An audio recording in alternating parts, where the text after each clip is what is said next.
Olá, sejam bem-vindos para mais uma reflexão no nosso canal A Voz que Clama História e Profecia, ainda trabalhando os livros poéticos, o livro de Salmo mais especificamente, e hoje com um tema muito agradável.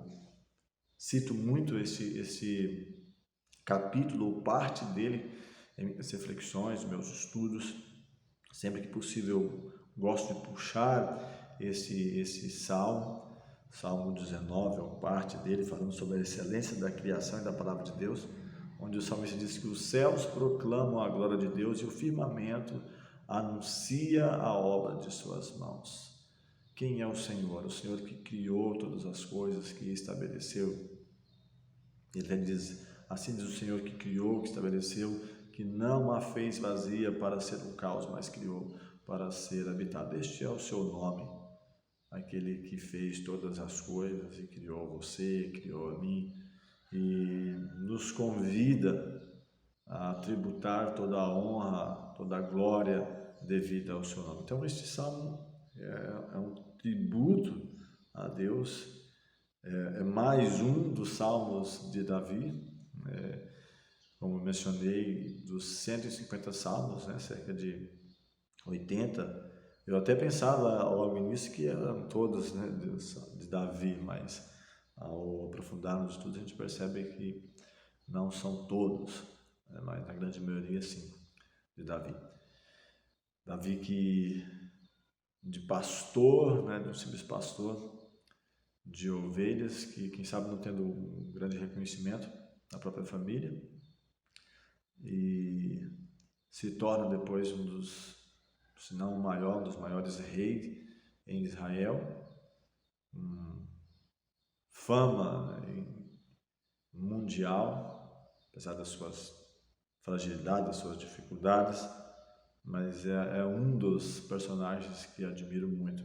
É um homem segundo o coração de Deus. Claro que segundo o coração de Deus quando ele estava em perfeita sintonia e harmonia com a vontade do Senhor. Vamos então meditar neste salmo. O versículo 1 diz que os céus proclamam a glória de Deus e o firmamento anuncia a obra de suas mãos. Em Hebreus capítulo 1 diz que, havendo Deus falado muitas vezes, de muitas maneiras, aos pais pelos profetas, então é a maneira de falar aos pais dos profetas. O próprio Cristo ele menciona isso, que de mim está escrito na lei de Moisés, nos Salmos, nos profetas.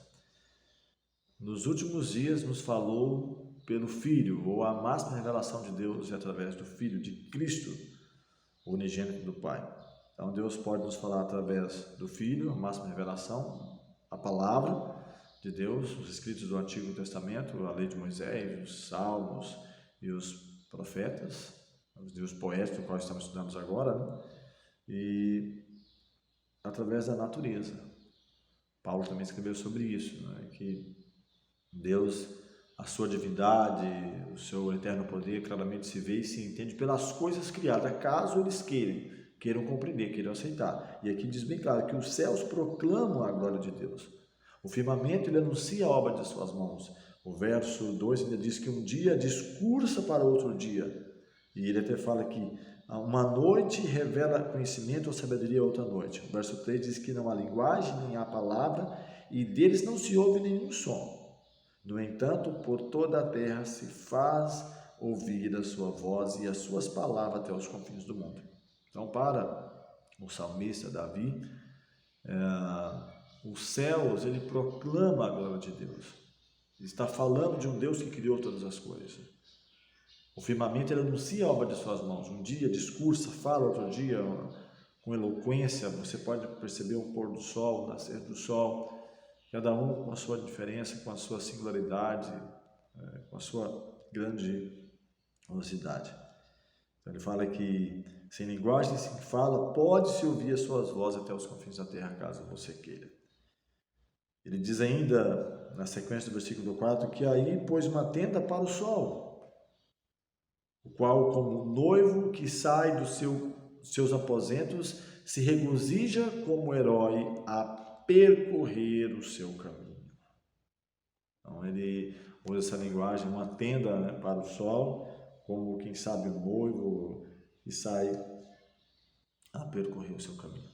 O versículo 6, ele diz que ele principia numa extremidade dos céus, foi o que nós mencionamos, né? Você pode fazer isso ao amanhecer, entardecer, ele principia, ele nasce, e em uma extremidade, até a outra vai o seu percurso, e nada refoge ao seu calor. Então, nesses primeiros versos, até o versículo do 1 ao 6, ele está falando, chamando a nossa atenção para as obras da criação, falando para o firmamento, o sol, os céus no geral, né, que proclamam a glória de Deus. A partir do versículo 7, ele entra para um outro caminho. Ele fala que a lei do Senhor é perfeita e restaura a alma. Então, a lei, ele pode estar utilizando aqui a linguagem dos 10 mandamentos, que é uma síntese, né, de tudo que foi escrito na lei de Moisés, o Pentateuco, os 5 primeiros livros, Gênesis, Êxodo, Levítico, Número, Deuteronômio, na qual o próprio Cristo diz: não convinha que de mim ao meu respeito cumprisse tudo que está escrito na lei de Moisés, nos Salmos, nos Profetas, ou nos livros poéticos, né, que nós estamos estudando agora, que é o livro de Jó, o livro de Salmos, Provérbios, Eclesiastes, Cantares, Lamentações, esses 6 livros, os históricos, né, e depois também os livros proféticos.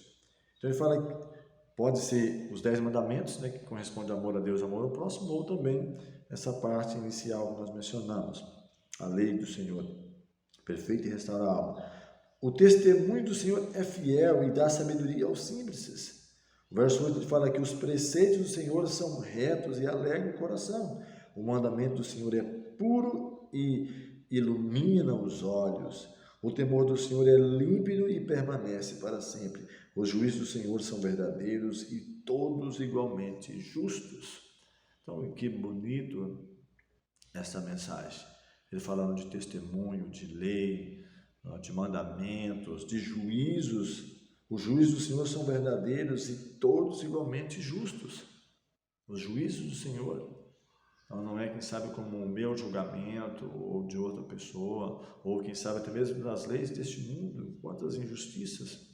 O apóstolo Pedro escreveu que nós, segundo a sua promessa, guardamos novos céus e nova terra, nos quais habita a justiça, ou do qual nós vamos ser julgados na medida certa.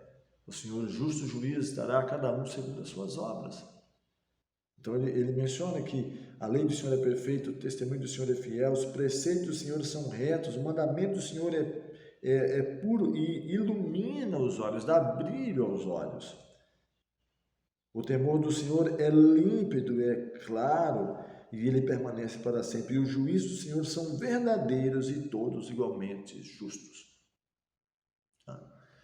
Então, eu tenho dedicado a minha vida há mais de 30 anos, já dedicação de pesquisa, de estudo da Palavra de Deus, tenho compreendido o grande amor, o grande trato de Deus. Muitas vezes eu me questionei, muitas vezes eu vejo pessoas também, até colegas meus, né, de trabalho, professores, questionando o Antigo Testamento, porque havia ali mortandades, destruição, mortes e coisas assim.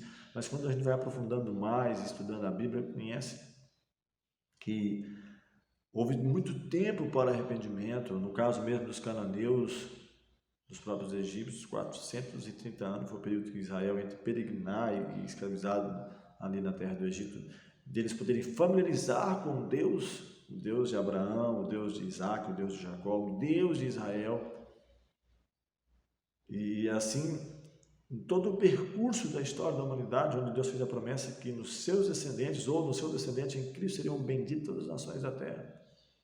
A minha casa é chamada casa de oração para todos os povos, o intuito e o desejo de salvar a cada pessoa, não somente a nação, a família ou a pessoa individualmente.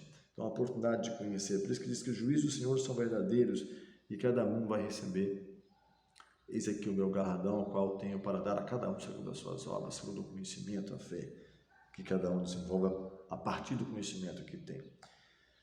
Versículo 10, ainda seguindo, ele fala: são mais desejáveis do que o ouro, mais do que muito ouro depurado, e são mais doces do que o mel e o destilar dos favos.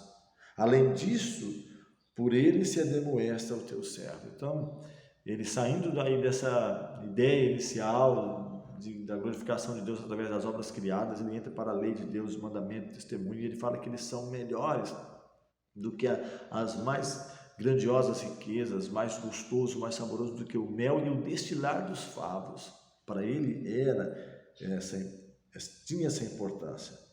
E entrando para a parte final, os 3 últimos versos desse salmo, Salmo 19, ele faz uma pergunta no versículo 12: quem há que possa discernir as suas próprias faltas? Eu mencionei, Davi, ele é considerado homem segundo o coração de Deus, mas quantas falhas ele teve? Quantas falhas eu tenho, você, quem sabe, tem? Quantas vezes temos fracassado? Ele diz: quem há que possa discernir as próprias faltas? E ele continua: absolve-me das que me são ocultas, absolve-me daquelas que talvez eu nem conheço. Enganoso é o coração do homem, quem o pode conhecer? Então ele diz: quem há que possa discernir das próprias faltas? Absolve-me daquelas que me são ocultas, aquelas que eu não conheço. Então, quem sabe na sua oração, na minha oração, Senhor, absolve daquelas que talvez eu nem tenha um conhecimento tão claro, mas que está lá no íntimo, meu subconsciente, tem me levado, quem sabe, a questionar problemas, quem sabe, lá na base, lá da minha infância, traumas, que tem me levado a questionar, quem sabe, a existência de Deus, ou o amor de Deus, ou o cuidado de Deus, ou problemas que eu passo agora, ou ansiedade, ou estresse do dia a dia, tantas coisas que não me deixa viver plenamente. E ele continua ainda: também da soberba guarda o teu servo, que ela não me domine, então serei irrepreensível e ficarei livre de grande transgressão. Me livre da soberba, do orgulho, o poder que pode, quem sabe, corromper, a fama. E Davi passou por isso, situações das mais adversas, quando na simplicidade, na humildade, ele demonstrou grande confiança em Deus. E mais à frente, quem sabe, no poder, já como um rei, faltas, quem sabe, não seria permitida nos súditos das pessoas mais simples, eram ali desculpadas nos poderosos, e quem sabe é levado pela maré, pela onda do momento. E fechando aqui, o versículo 14, ele fala: as palavras dos meus lábios e o meditar do meu coração sejam agradáveis na tua presença, Senhor, rocha minha e redentor meu. Que também seja assim com você. As palavras, o meditar do nosso coração sejam agradáveis ao Senhor a cada dia. E venhamos ter o Senhor como nossa rocha, nosso libertador, o nosso redentor. E assim a cada dia tributarmos a honra devida ao seu nome. Quero convidar você nesse momento a termos uma palavra de oração. Querido Deus, te agradecemos pelo cuidado, a proteção, pelas vitórias alcançadas e rogar a unção do teu Santo Espírito em nossas vidas. Dá-nos a tua paz, a tua graça, nos guie sempre para tributarmos a honra devida ao teu nome. Essas bênçãos te pedimos e agradecemos em nome de